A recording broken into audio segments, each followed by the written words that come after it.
Good morning and welcome to the Niskanen Center's Election Forecasting and the Role of Moderation in a Biden Administration briefing. I'm Kodiak Davis, the Director of Government Affairs, and I'll be your host for this morning's discussion. For those of you who may be unfamiliar with Niskanen Center, we're a 5-year-old 501c3 Washington, D.C. based think tank. And while we are nonpartisan, our policy work is often described as center-right, and we are champions of moderation. Before we begin, I'd like to highlight the question and answer feature at the bottom of your screens. We encourage all attendees to submit questions throughout the discussion, and we'll get to those at the end.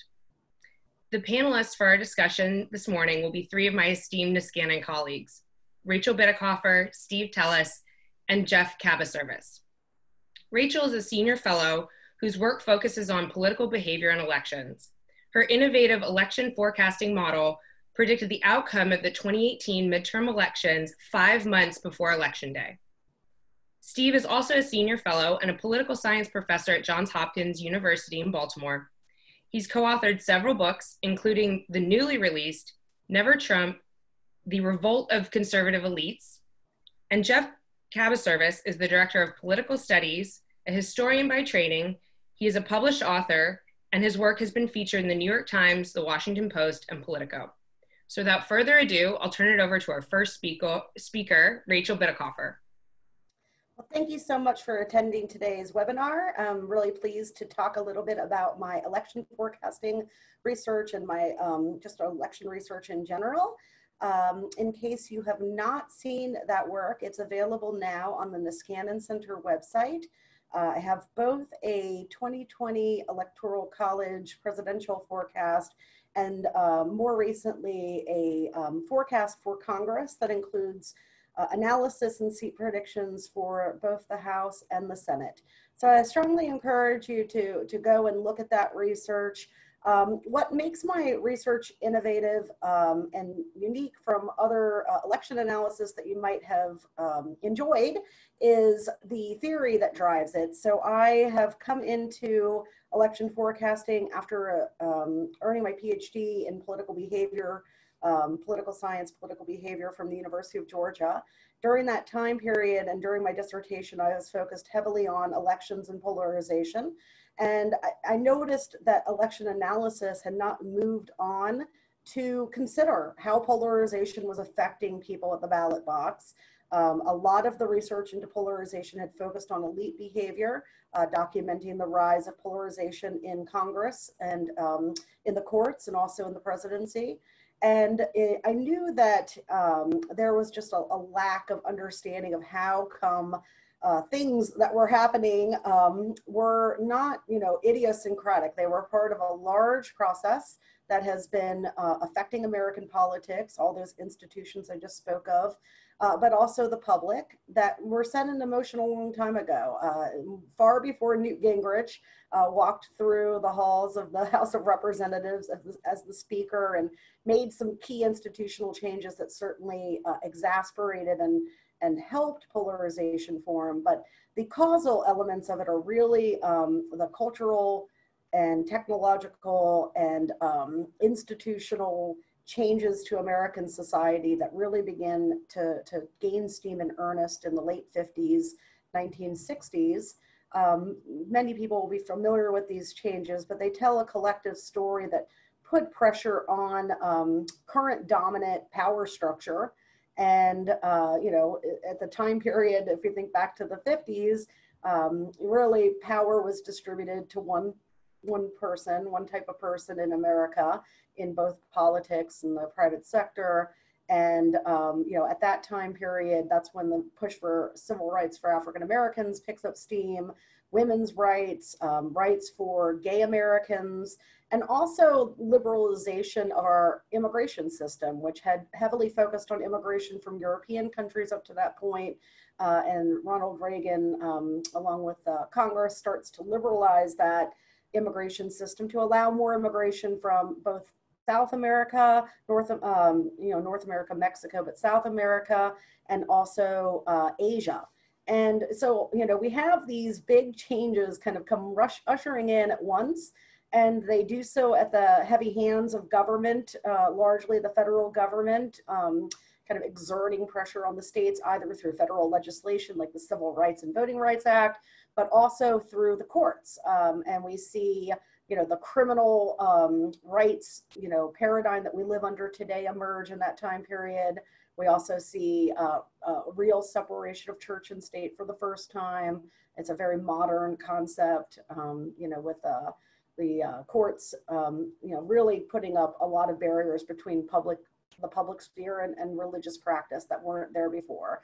And when you combine those changes into the technological framework that is also happening at that same time period, first with the invention of cable and then cable news, partisan radio, the elimination of the fairness doctrine that allowed radio programming to pursue the free market, right? But it turns out there's a really great market for right-wing radio and not so much for left-wing radio. So it kind of ended up with a radio space that was heavily slanted towards that side. And incentives. The news industry up until that point for networks was kind of operated as a public service with not an expectation of profit making. And we see news as a profit business, is a business that's designed to produce profit and revenue streams for the networks emerging. And so those changes the incentive structure of the news industry. And of course, then the internet comes and it's just game over in terms of the types of information that are available to the public. It's certainly a democratic revolution of information, but it also changes very much the political environment by which we all live. And we start to see people sorting themselves into ideological media and really isolating themselves from competing worldviews. And that's just the people that were paying attention. So as ideological as, people from the far left or far right might be, they are at least engaged, because about 70% of the country has used the evolution of the internet to completely tune out news and current events and instead look at cats riding Rambas and other exciting things on YouTube. So we see this, kind of erosion of civil literacy. And so my argument was, we can't have these profound changes. We're quantifying polarization in Congress that was just absolutely stunning, one cycle to the next, especially after a wave election that wiped out whichever party was on the losing end of that's moderate faction. We would see the entire mean of the parties moving quite dramatically to the left or the right. And it was affecting, legislation, the legislative process, the way the institutions are operated, and kind of the rules of the game and what the public would endure in terms of who was running for office, who got to stay in office, appetite for scandal based on, this is my team and not. And I felt like the election analysis world was still living very much in what I call the Bill Clinton model of 1992, where there was a lot of conservative Democrats and even liberal Republicans that would kind of move around between candidates and parties, depending on a particularly charismatic candidate like Reagan or Bill Clinton, both of whom had A+ level charisma and were very good at attracting those ideologically non-sorted voters. But in the evolutionary period that we're in now, that sorting process is largely finished. The South is realigned from a Democratic stronghold to a Republican stronghold. And we actually are seeing a realignment now of demographic groups. College educated voters, whites, are moving to the left, and non-college educated voters who are white are moving to the right. And we're seeing that the geography base of the parties transpose too, where Democrats were very strong in rural areas once, now Republicans are strong there, and vice versa in terms of the city suburban type of split.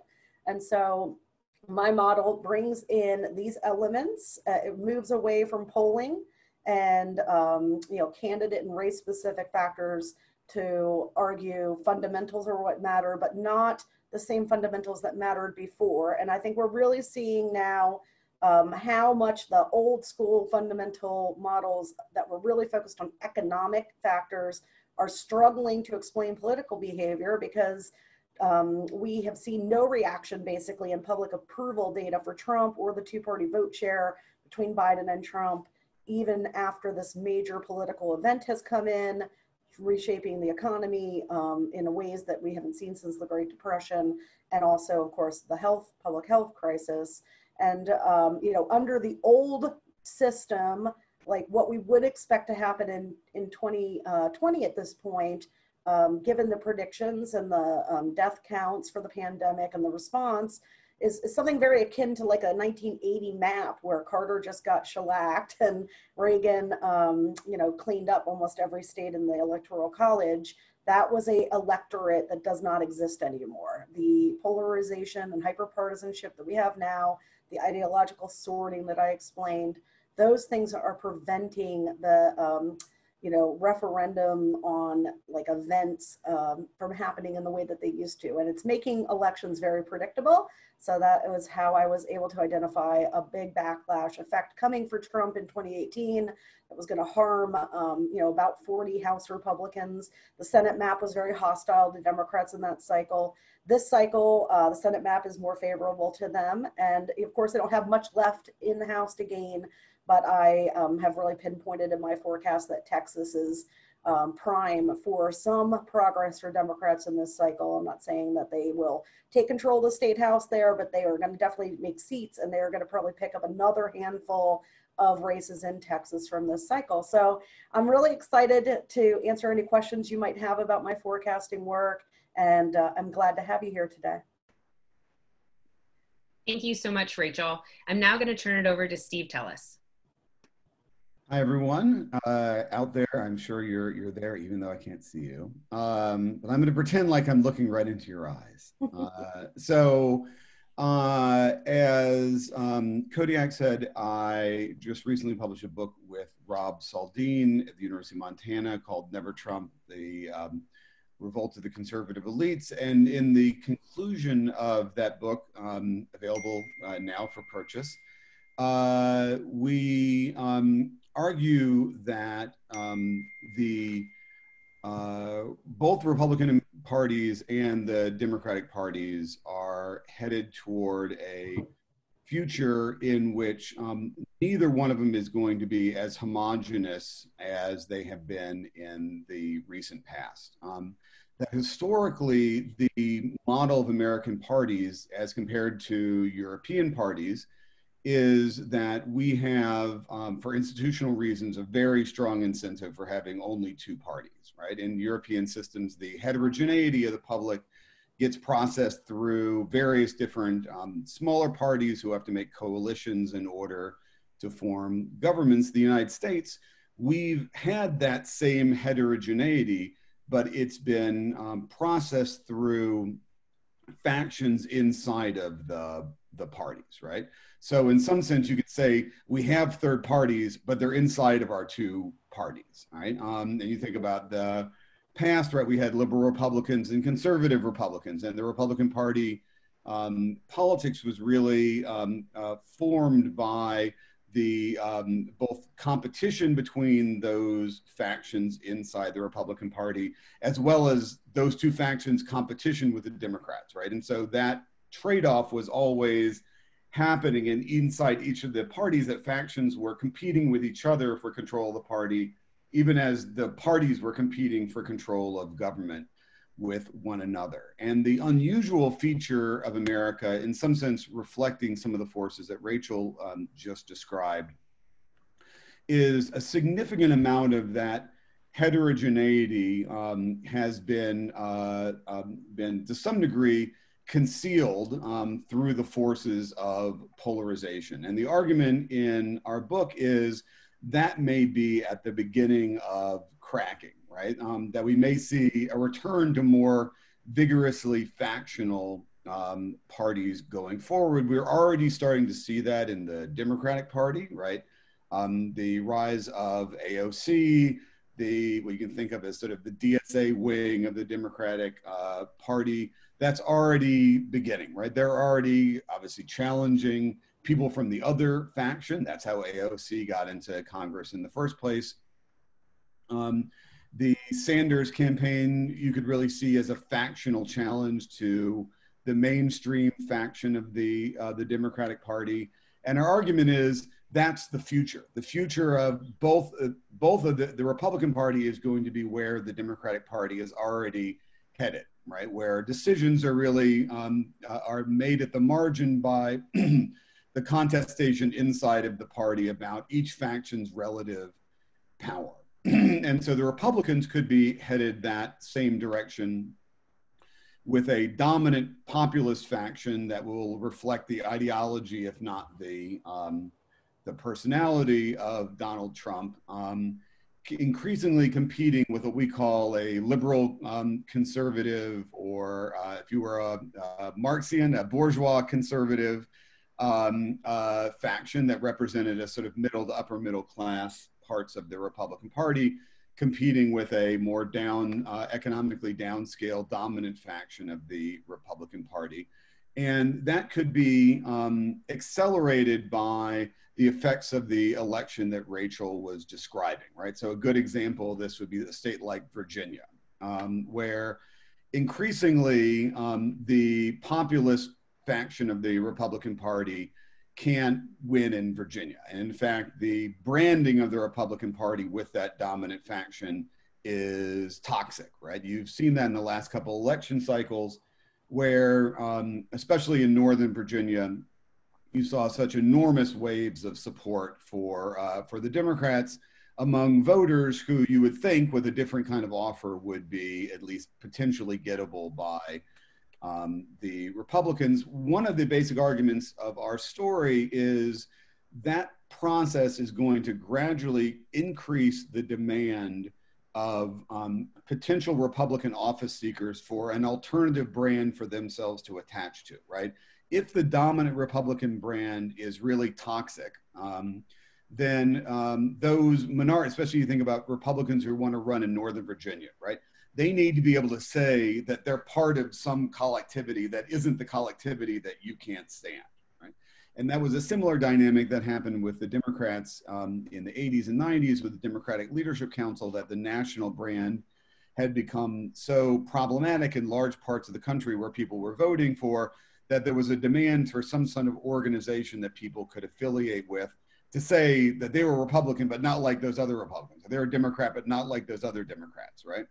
And that is we think, going to set off a demand for organization. So a demand for organization is not the same thing as the supply of organization, right? Just because there are office seekers and even voters who want some other thing that they can affiliate to doesn't mean that somebody will supply them with that or that it'll be an effective supply. But that is one thing you can definitely imagine happening after the kind of election we may be seeing in 2020 that really ratifies some of the results you saw that Rachel was describing in 2018, is Republicans in those places where they're increasingly on the run are going to try to create new kinds of organizations, and there will also be donors, right? Large donors, often who are placed in places like that or connected to places like that, who are going to want to fund organizations and networks and caucuses inside the Republican Party and all the things we associate with factional governance. And that could really change up some of the map that I think Rachel is so effectively describing, right? The precondition of that map really are highly homogeneous, single branded parties, right?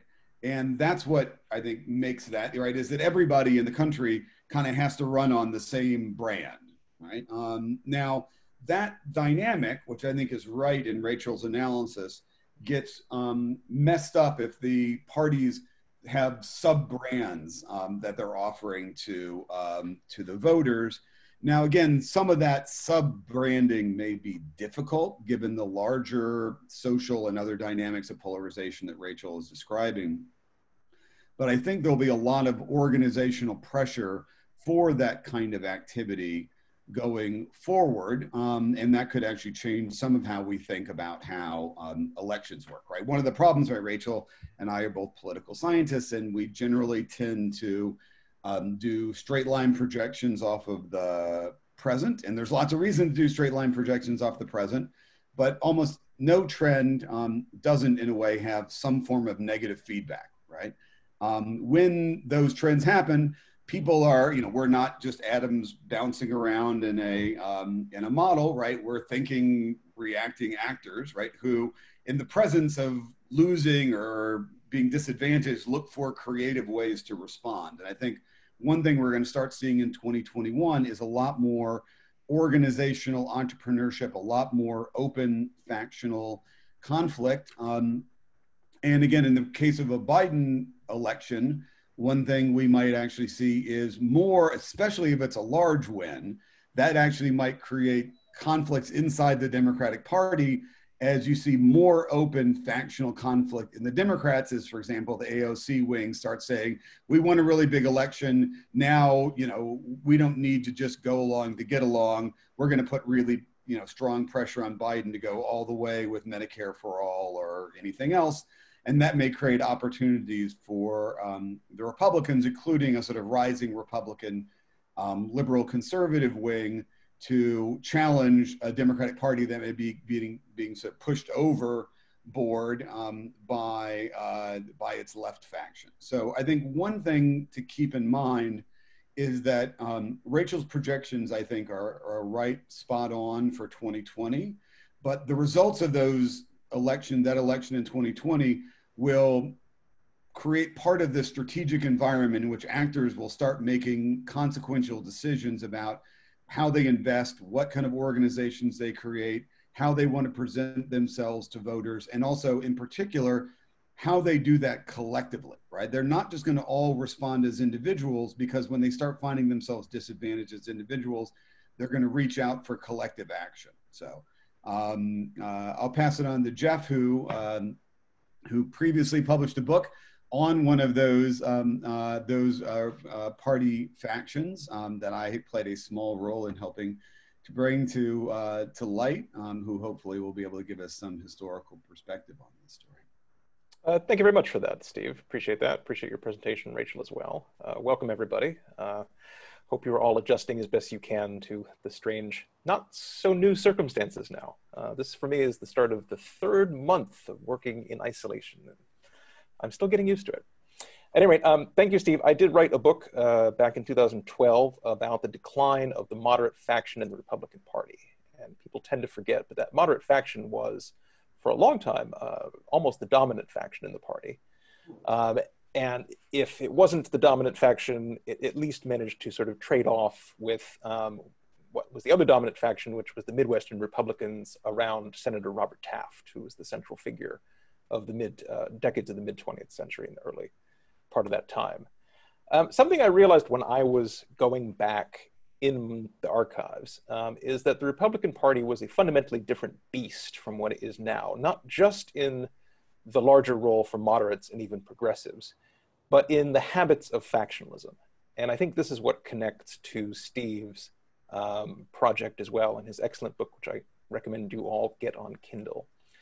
The Republican Party has lost the habit of factionalism, by which I mean an understanding that we are in this party together, and we are not going to be able to win all of our battles internally. And there are times when we will have to adjust, compromise, to use the dirty word, and present something of a united front when it comes to negotiating with the Democrats. But there too with the Democrats, we will also have to engage in negotiations and give and take. This habit was ingrained in the more moderate factions. And there was an interesting letter actually from Walter Thayer, who was the publisher of the New York Herald Tribune, which at that time was the leading mouthpiece of moderate republicanism, to John Hay Whitney. And this is after Barry Goldwater had secured the 1964 presidential nomination for the Republican Party, and a lot of moderates were really reacting very badly to this, not least because Goldwater was one of the very few Republican senators to vote against the 1964 Civil Rights Act. But Thayer's ultimate point was, the conservatives are part of our party, and they do get to have a turn once in a while. That's what the essence of factionalism is. Whereas, reading about these same events from the perspective of William Rusher, who was the publisher of the National Review magazine, that was the leading conservative movement mouthpiece at that time, he said, "We have seized power within the party and we're never going to give it back." Now, not everybody in the conservative movement had that perspective, and notably Ronald Reagan Although he maintained that conservatives had to be dominant within the Republican Party, was always very careful to give a piece of the action to other factions within the party, and also to tamp down the kind of fanaticism that you do see and have seen for a long time in the conservative movement, that sees the principal enemy not as the Democrats, but as traitors within the party, moderates, deviationists who have to be purged rather than accommodated. And this is a very old strain of populism in particular. You know, Joe McCarthy, when he was going out on his stump speeches in the early 1950s, was not just railing against communism and the dangers of the Soviet Union, because everyone was doing that, Democrats included. What made McCarthy unique was he was saying there is an internal threat, and it's the most elite and best advantaged people in this party, in this country, many of them who are moderate Republicans, who are the biggest traitors of all and need to be dealt with.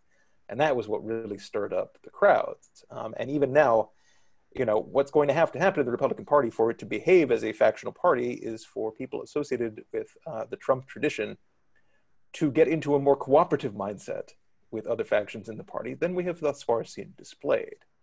Now, as I look out at the party, I see a few things that were no surprise to Rachel and Steve, but I think I might well spell them out.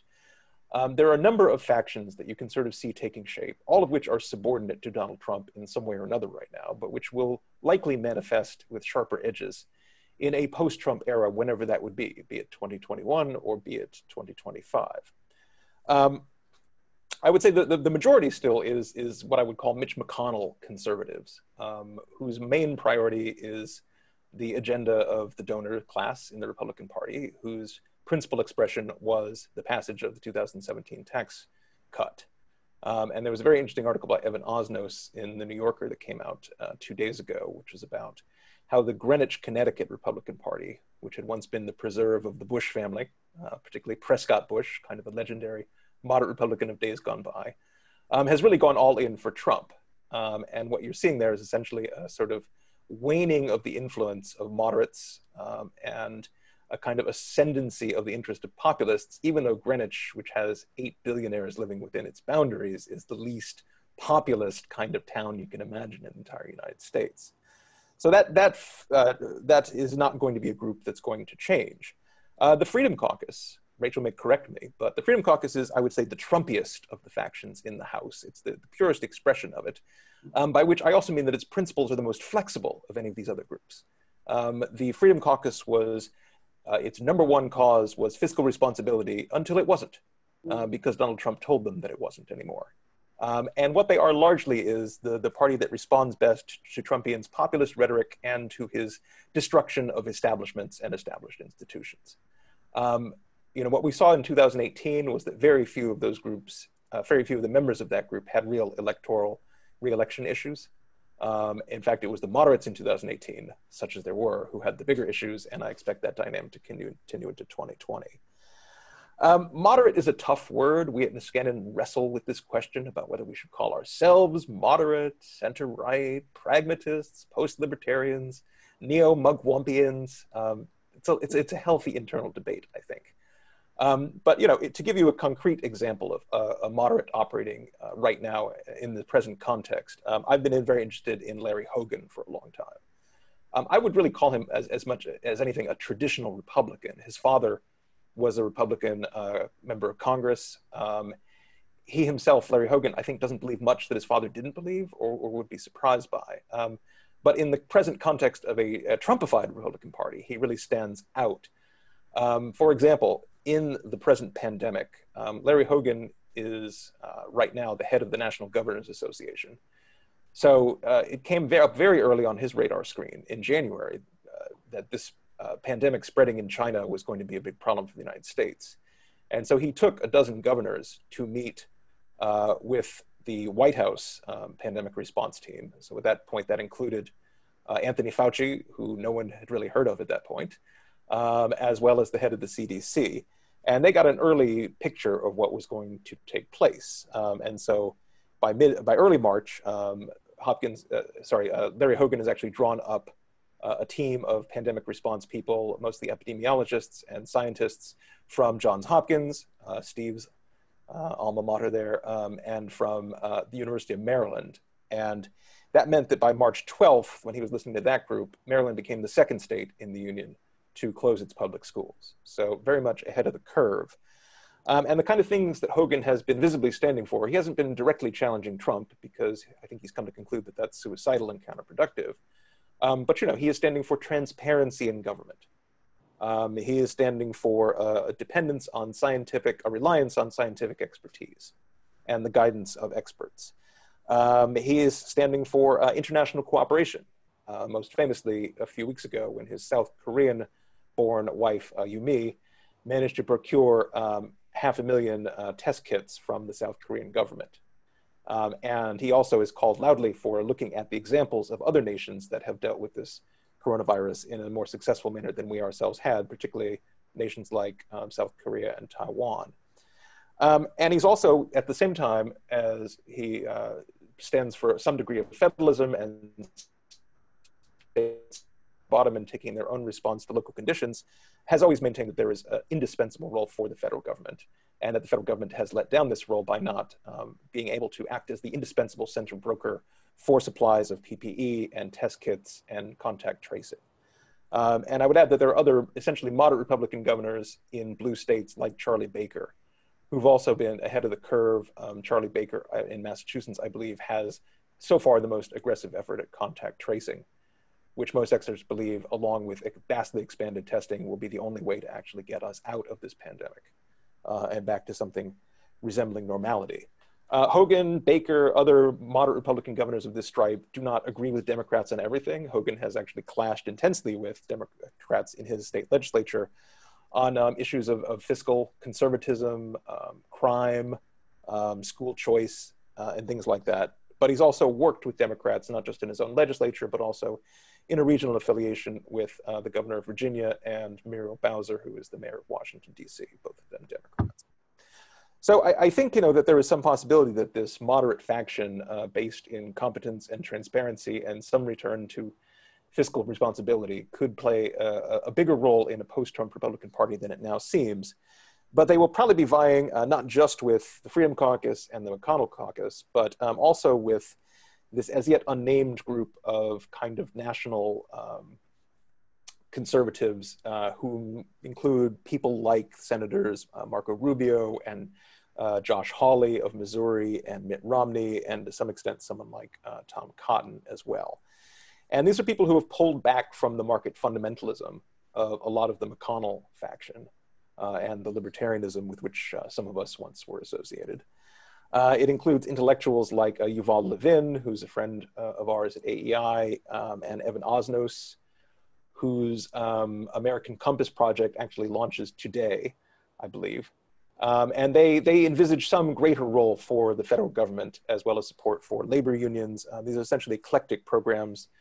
They are way into deregulation, considerably further to the right in immigrant issues than Niskanen is. But we are working with that group. Notably, one of our younger policy directors, Samuel Hammond, has been working with Josh Hawley's staff on the CARES Act and provisions to get the working class back to work, sheltering in place, taken care of economically as well as from a public health standpoint.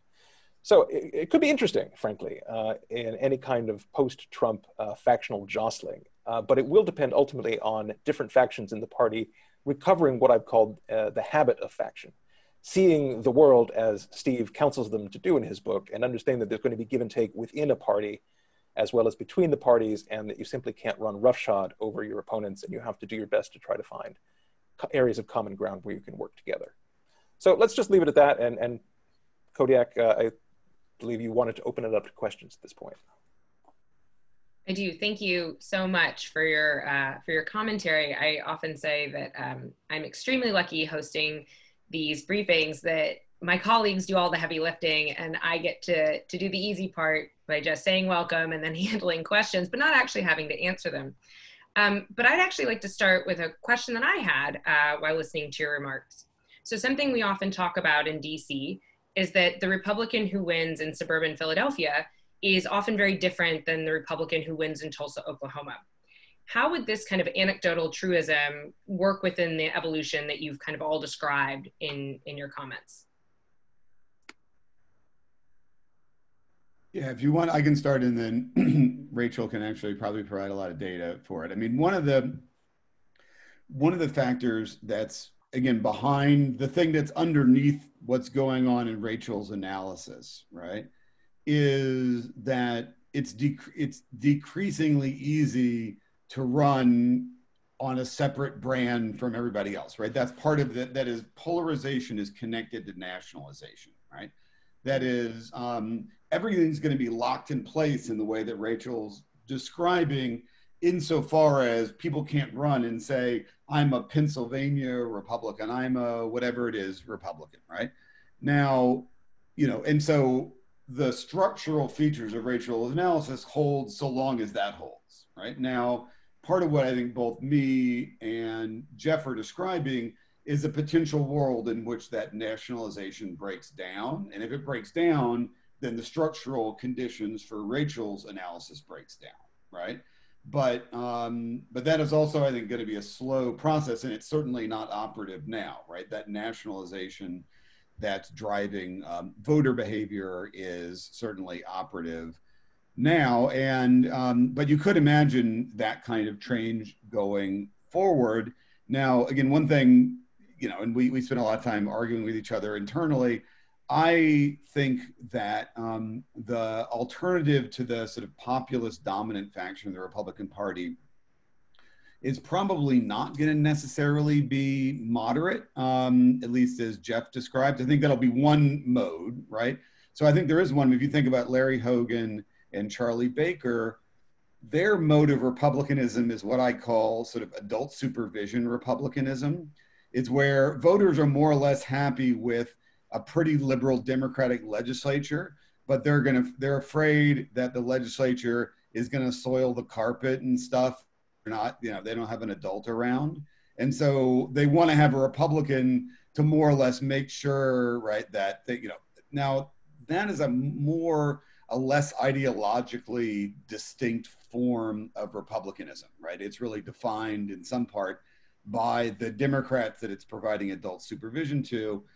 But I do think you can imagine a more, in some sense, more ideological than sort of temperamental or moderate form of, it would be an actual form of conservatism, that would be the alternative to the populist faction. As I described before, in class terms, it would be bourgeois, right? It would be middle to upper middle class.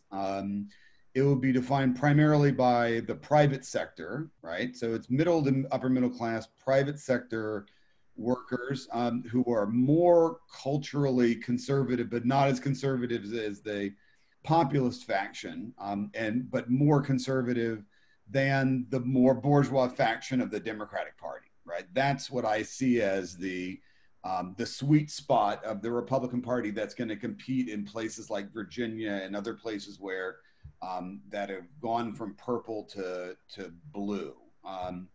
And now they're probably going to have good relations with the kind of people like Baker and Hogan, and they may actually provide more ideological clarity than those kinds of people have right now. So I think that's one of the factors about why you don't see those, just going back before to Kodiak's question, why you don't see, Pennsylvania Republicans, Texas, that differentiation, but it could be a differentiation that we could see coming back. Yeah, I would add to that too. I don't know that we're going to see this post-polarization world. I mean, I would like to get there. I think that we're going to be heading into much rougher territory. Even if Trump is to lose the presidency, it's not going to cure the problems that we're facing, and I'm expecting long term. I mean, I don't know of any political scientists that study polarization that expect polarization to heal or change, but the nationalization problem is actually still has room to grow, especially on the left. It's really been a product that has been used mostly on the right up until now, and is increasingly becoming a feature of politics on the Democratic side. But nationalization, again, makes it very difficult for a Republican. I mean, obviously, can really see how the incumbent Senate Republicans in this cycle have been affected by the new normal, which disallows you to be a moderate Republican in the suburbs versus a deep red Alabama Republican, because all of them would have been better off to triangulate on this issue of Trump, the impeachment witnesses, the impeachment itself, perhaps, and none of them had that flexibility, particularly because Trump does not do strategic maneuvering for the caucus. He demands loyalty no matter the situation. So all of them would have behaved quite differently, I think, when we look at how the Obama Democrats during the 2014 cycle positioned themselves going into their midterm or going into their election cycle. You know, they were very careful to run against Obama as much as they could. They ran against Obamacare more than just as much as many Republicans did. And the Democratic Party basically gave them permission to do that, right? It wasn't, you know, in Trump's world, if you were to do something like that, come out against Trump on the pandemic or the lack of nationalized testing or something like that, he will come after you on Twitter. He may, you know, entice a primary challenge, though the calendar is starting to close for that threat. And I do think we are going to see a little bit more flexibility from these Senate Republicans, you know, once that primary, you know, once the primary filing dates are all gone and closed, but to some degree, they are just limited by how much they can talk about Trump and try to set up distance between themselves. And yeah, in terms of, I think the public's perception is that politicians have attitudes and ideologies, and some of them are principled, and some of them are, you know, what they would call, in a dirty word, compromisers, right? Though I, you know, and everybody probably on this stream agree that those are great, you know, good people. But anyway, what the public doesn't realize is actually almost all of that is conditioned on the reality. So if I'm running in Wyoming on Liz Cheney, I'm able to adopt a very strident, deeply partisan, you know, perspective and be very aggressive in defending it. But if I'm running in a district or a state in which I have to win over independents and my own party to win the election, I'm going to be constrained. So I'm going to do compromise. I'm going to support issues that I may not even personally agree with that much. And so people are really, I think, confused about the causal direction on why politicians behave the way they do. And a lot of it gets passed off, I think, to money and big money interests, which are certainly a factor. But ultimately, at the end of the day, politicians are single-minded seekers of re-election. They can't achieve any goal unless they're in the Senate or in the House. And therefore, like the positions that they take, whether they be strident and ideological or moderate, are actually products of the environment and their electoral reality. We do see some people who push these out, and the last 5 years, particularly of the evolution of elite polarization, and we've started to see, you know, much more strident ideological behavior from competitive state politicians, but it's still very moderate compared. So, you know, it's a tough environment, and the internet has really changed things too, where you could go to New Hampshire and give one stump speech, go to Iowa and give another, and the odds of the Iowa folks hearing your New Hampshire stump speech were 0, right? And now they could watch it live, so you really, it's very difficult. Let me just add something to that. Parties ultimately want to win majorities. Right. Because if they don't have power and they can't do anything, particularly in the House. And it's clear to me that, to me at least, there's considerable debate about this with a whole bunch of people, and Rachel and I have had our differences on this, that the Republicans in 2018 lost their House majority because they had alienated a number of groups that habitually have voted Republican, principal among them suburban college-educated women. And don't let Kodiak sell you short. She is one of the moving spirits in Republican Women for Progress. I've learned an awful lot from her about the changing attitudes of traditionally Republican voting women within that group. And I also spent a certain amount of time in the Virginia 10th District seeing Barbara Comstock, who really was a very talented, I would say even gifted politician who had done all the right things in 2016, then losing badly in the Democratic blue wave. And I take her as kind of a symbol for broader trends, which again, I've heard a lot about from Kodiak and others who have studied these. So, one thing also to just add on this subject really quickly is that, to Simon's point, you do actually see the Republican Party diminished to a point of absolute helplessness in places like California. The Democratic Party in California can do anything it wants. The Republicans are a powerless faction in the state legislature at this point. They hold no state offices. They haven't for a long time. You would think this would actually get them in a mood to regain their majorities, which would require them to compromise. But thus far, we've seen absolutely no indication of that from the California Republican Party. To drop a high-minded literary reference on you, this is John Milton's Lucifer responding to God, that it's better to rule in hell than to serve in heaven. Personally, I think this makes the California Republican Party ripe for takeover by other factions. My candidate would be for Hispanics to rebrand it as a Hispanic-controlled party in California and see where that gets them. But this is a question. Are you actually going to be able to persuade people in a minority to work together, or are they happier in an essentially nihilistic position of attacking all their enemies, and the closest enemy is the best and most satisfying enemy to attack? And could I add too? So it's not, I don't think that we disagree on the role of realigned suburban college-educated women. There certainly are some of them. We know of many in the Niskanen Center orbit. But when we're talking about the suburbs, it's not like they were fixed in time in 1980, and they have changed demographically profoundly over the last 30 years. And the millennials, who are now approaching 40, are beginning to come into their own as voters.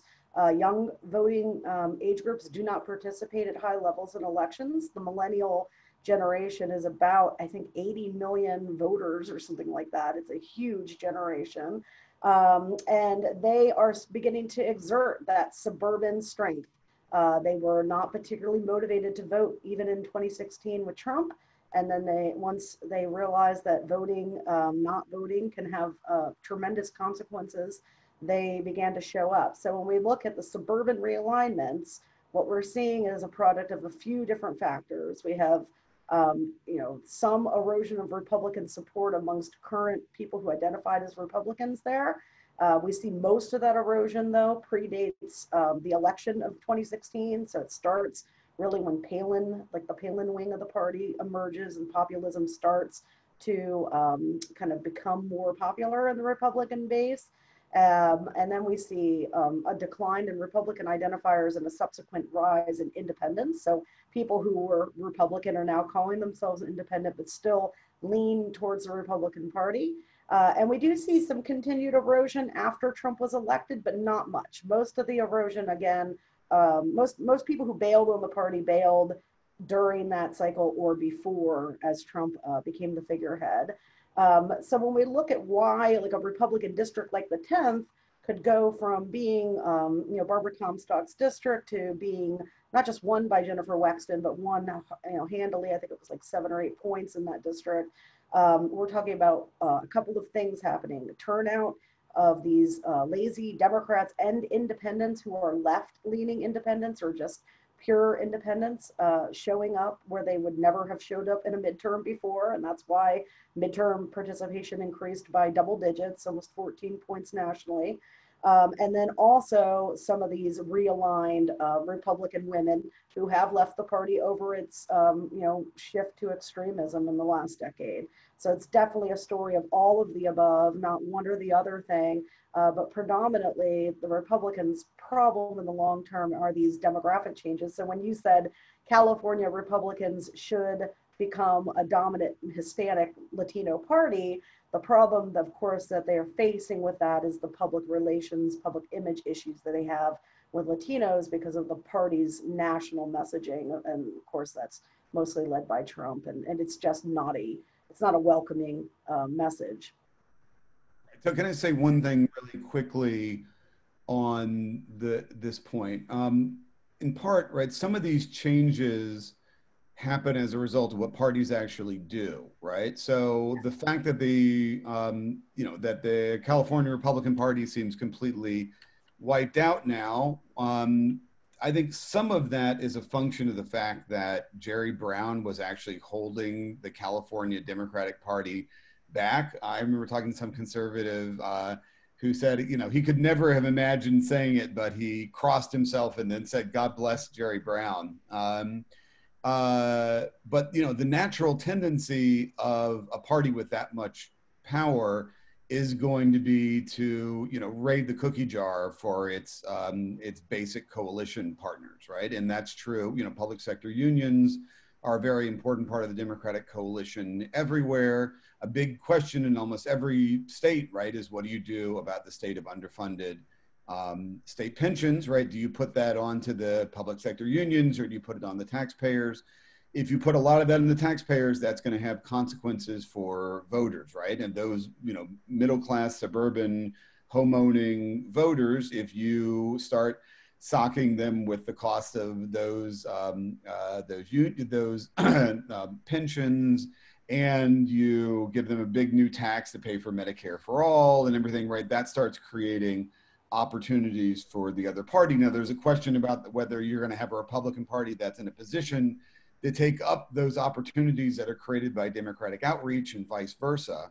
But I think that's a part of this dynamic, and why I think the system has these elements of negative feedback that then, you know, create new opportunities and create opportunities for change. And you're going to see that, right, as more and more of these states become, you know, dominated by one party or the other. The tendency is to overdo it, right? Kansas is a perfect example of that, where the Kansas Republican Party, right, you know, had, you know, all the cards and governed like, you know, Ayn Rand addled maniacs, and that had an effect, right? You got a certain far, you know, and that, you know, there was a kind of feedback to that. Now, again, it's often very delayed, you know, inconsistent how that feedback occurs, but that's a very powerful and important force in politics.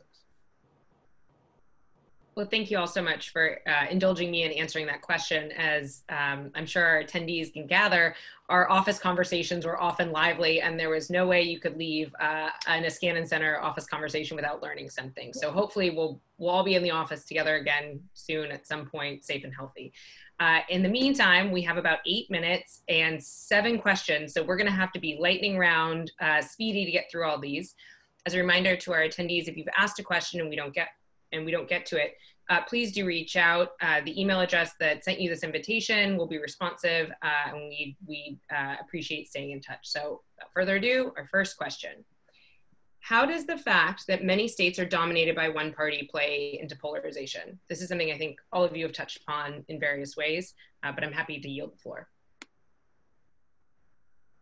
So one of the things about polarization, this idea of party sorting and having liberals become, you know, largely in the Democratic Party and conservatives largely in the Republican Party. And as Steve was just talking about, when you have full control of a trifecta in a state, you're able to pursue party interest without concern for the need to get the other side on board.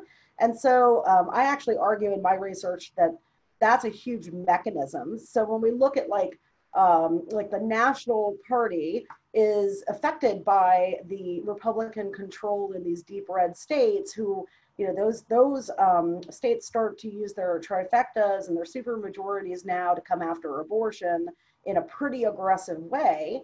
And then if you're the, you know, a member from a different state, but of that party, and the party's base is very fervently behind something, then you might be pushed in that direction as well, right? So to answer the question as succinctly as possible, absolutely, where you see one party control, and we see more and more of that over time period, and less, you know, competitive purple states, it does have the effect of pushing out the outer bands of that polarization. All right. Thank you. Can I just say something that might actually touch on a few of the other questions too?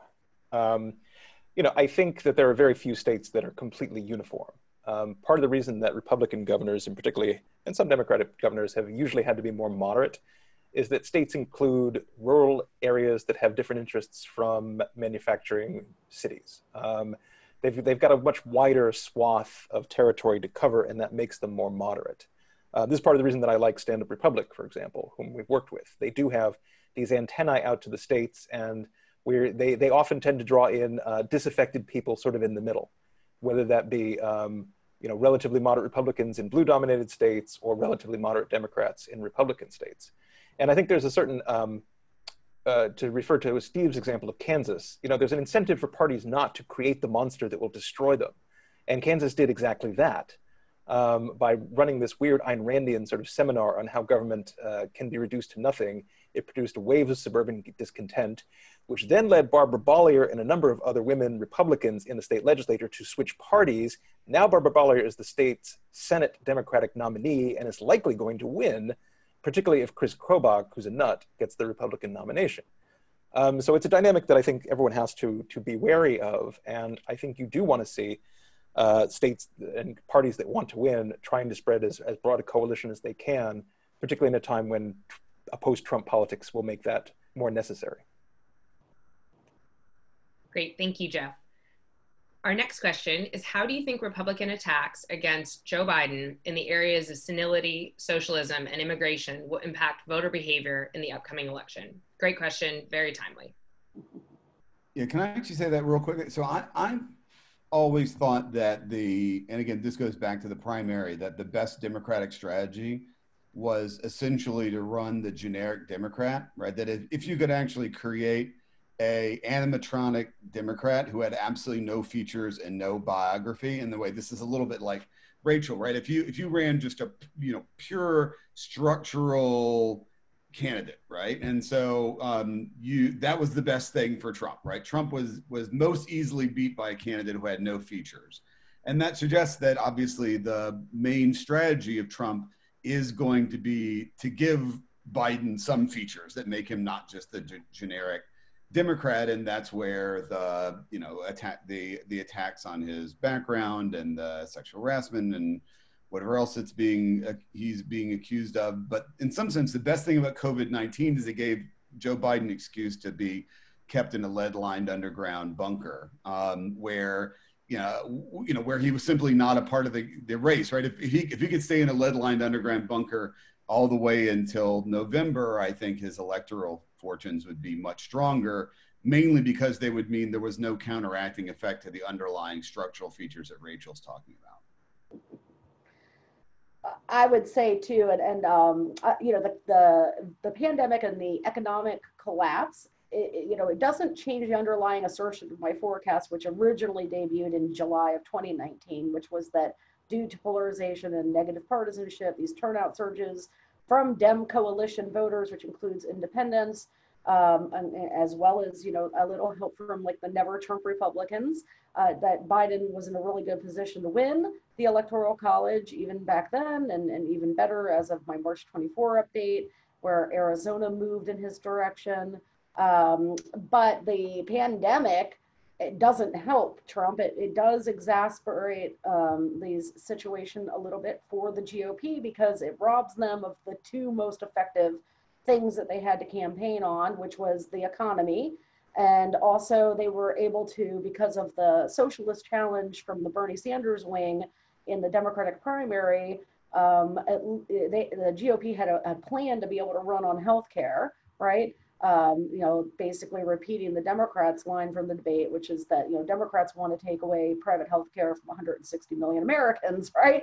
Now that has been stripped away from them. The pandemic is bound to leave the uninsured rate again at 40 something million. The status quo is really attractive when it's stable, especially for our healthcare system, which is not good. When it is not stable, though, people begin to be much more receptive to change.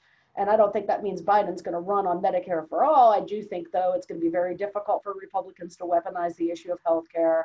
And of course, the issue of the Supreme Court, the court challenge to Obamacare is just compounding that. So, again, I really think it comes down to how much Democrats have learned how to putt in terms of electioneering. I mean, they have, luckily, help from the Lincoln Project and Republicans for Rule of Law and other groups that are kind of showing them the way to do effective messaging on a referendum election with an incumbent that's unpopular and does unpopular things. But ultimately, Democrats are in charge of their own campaigns, and they're going to be implementing these things or not. But certainly the messaging environment for them should be extremely attractive, I think, as the Lincoln Project's Morning in America video shows. I mean, if carpe diem, right, if they want to. And I'll just segue to that question that is directed to me about the forecast update. When I put the March 24th update out, it was to account for the fact that the nominee would not be Sanders, and therefore the Democratic Party would be a boat rowing in pretty much one direction. Getting progressives to defect from the Biden ticket is a key element for Trump's reelection strategy, because he can't break 50%, any swing state pretty much. So they need to try to get the two-party winning margin below that. And I think the way to do that is to try to heighten tensions between Democratic mainstream and the progressives. So I expect a lot of effort in that regard. But some of that can be mitigated with a vice presidential pick like Harris that is an olive branch to that end of the party. But my September update will be the one that gets to consider the effect of the pandemic. I had said when I wrote the March 24th update that my expectation was, because of polarization, that we would not see the public rendering a view on Trump that is fully fluid to the facts at hand. And that so far has borne fruit. He is pretty much still at 90% support amongst Republican identifiers. And unless Republican identifiers start to fall away from him at that rate, then he's going to remain in the 40s and competitive. It will be a competitive election that I think Biden and the Democrats have an edge in. But that 90-10 Republican support threshold is really what we need to watch. And I do think that the question asked me about reopening too early. I thought it was a politically unstrategically ideal thing to do when they started talking about reopen during the time where the pandemic was just beginning to peak. And it does look like it is preparing to backfire as the death count is getting revised dramatically and back up into the hundreds of thousands. So I think there is just an immense amount of material for Democrats to work with, as Steve pointed out, with Trump especially insisting every day on those press conferences, hiding Biden. People like politicians they don't see and hate the ones they do see across the board. So it's definitely to Biden's advantage to lay low until the fall and let Trump have the spotlight all that he wants. If I were on the Trump team, the poll that I'd be most concerned right now was the recent Morning Consult poll, which showed that among voters above age 65, approval of Trump's handling the pandemic had been up 19. Now it's -1. Well, that's because when he says the line, the cure can't be worse than the disease, and you're 75, you're like, oh, I'm the disease, so you're willing to off me for the cure, and I don't think that, I think I'm watching those data points very closely. Now, the erosion right now with that older voting bloc is amongst independents, not Republican identifiers. And again, that's the data point to watch for not only this election, for potential power struggles in the future of the Republican Party. Thank you so much to all of our panelists. This has been an absolute pleasure. Unfortunately, we're out of time and we were not able to reach all of the questions that we received. All of our contact information is available at niskanancenter.org. We encourage you to reach out. We would like to continue the conversation. Thank you so much for the attendees for spending part of your morning with us.